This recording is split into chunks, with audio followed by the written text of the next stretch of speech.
এই এক কাপ চা দাও, আর এখন আমি ক্রাইম পেট্রোল দেখবো, ডিস্টার্ব করবে না। বিয়ের পর থেকেই দেখি ক্রাইম পেট্রোল দেখো, কি খোঁজ ওর ভিতর বলো তো? বৌমারা এমন একটা প্ল্যান খুঁজি যাতে সাপও মরবে লাঠিও ভাঙবে না। কোন লাভ হবে না শোনা, জন্মের পর থেকে আমিও সিআইডি দেখি। हम इसका पति है, हमको सिर्फ फांसी का सजा चाहिए। বৌদি দাদা কোথায়? কেন কি হয়েছে?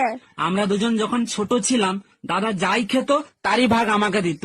কেন এখন কি দেয়নি? না দেয়নি। কাল যে তোমার বোন এলো, দাদা লুকিয়ে লুকিয়ে কিস করলো, আমি দেখলাম, আমাকে একটুও দিল না। কি? হ্যাঁ, বিয়ের পরে কত মানুষ স্বার্থপর হয়ে যায়। হ্যালো গুগল, 2026 সালে নতুন আরেকটা বিয়ে করতে চাই। এটা খুব ভালো সিদ্ধান্ত নিয়েছেন, তবে বউয়ের পারমিশন অবশ্যই নিয়ে নেবেন। আচ্ছা, বউ যদি বিয়ে করার পারমিশন না দেয় তখন আমি কি করব? 2026 সালের একটা ক্যালেন্ডার টুনটুনিতে ঝুলিয়ে রাখবেন। আচ্ছা বউ, আমি মরে গেলে তুমি কি করবা? কেন আমি আমার বোনের সাথে থাকবো? ও, আমি মরে গেলে তুমি কি করবা? কেন আমিও তোমার বোনের সাথে থাকবো? আজকে প্রমাণিত হইলো তোমার বংশটাই হলো পাগলের বংশ। একটা বাজে কথা বলবা না। কিভাবে প্রমাণিত হইলো আমরা পাগলের বংশ? তোমার বোন রে নিয়ে গেছে আম পারতে, লিসু লিসু কই এসিল যাচ্ছে। তার আগে বলো তোমারে লুঙ্গি পরে আম গাছে উঠতে কইছে কিডা? ভাইজান শুনলাম আপনার বউ নাকি ড্রাইভারের সাথে পলাই গেছে। আর ভাবি বললেন না, চরম বিপদে পড়ে গেছে। এখন বলেন তো কি করি? আরে ভাইজান পলাই গেছে ভালো হয়েছে, এখন আরেকটা বিয়ে করবেন। বিয়ে তো আরেকটা করতে পারি, কিন্তু আমি তো ঘর জামাইছিলাম, আমারে কি এখানে থাকতে দিবে?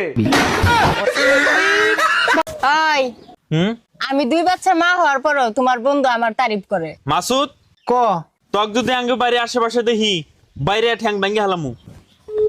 তুমি কি বা কইরা জানো মাসুদ কইছে? অতি ভাঙাচুরের ব্যবসা করে। এই শোনো না, বলছি তুমি সোয়াবিন আলুর তরকারি খাবা না আলুর দম খাবা? আলুর দম খাবো। আলুর দম খাবা, সোয়াবিন আলুর তরকারি খাবা না? না, সয়াবিন ভালো লাগে না। আচ্ছা ঠিক আছে, তাহলে সোয়াবিন গুলো বাদ দিয়ে খেয়ে নিও। ইমা, তা জিজ্ঞেস করলে কি করতে?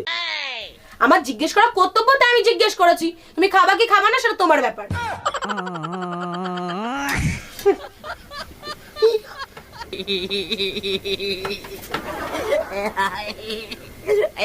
খবরদার আমার ফ্যামিলির ভিতর ঢোকার চেষ্টাও করবেন না। আমি বউ ছেলে মেয়ে নিয়ে সুখে শান্তিতে আছি। এই ডাইনির বাচ্চা ডাইনি, আমার সংসার ভাঙতে চাস? আর যদি কোনোদিন এই ফোনে ফোন দেস, তোরে ফোনের ভিতর ঢুইকে পিটাবো। তোমারে নিয়ে আর পারি না, এত রাগ করার কি আছে? আমার সংসারের ক্ষতি করবে আর আমি ছাইরে দেব? কে ছিল এই ডাইনি? তোমার মা ছিল।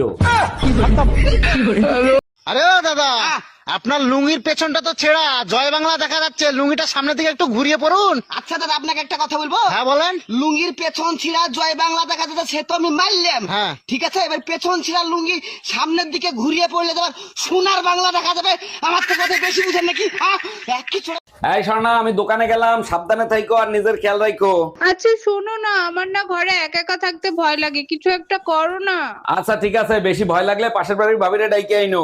এইটা কি কোনো কথা বললা? ভাবির ঘরে কাজ কাম নাই, ভাবিরে বললেই ভাবি চলে আসবে? অবশ্যই আসবে, তুমি বাপের বাড়ি গেলে ভাবিরে ডাকলেই তো চলে আসে।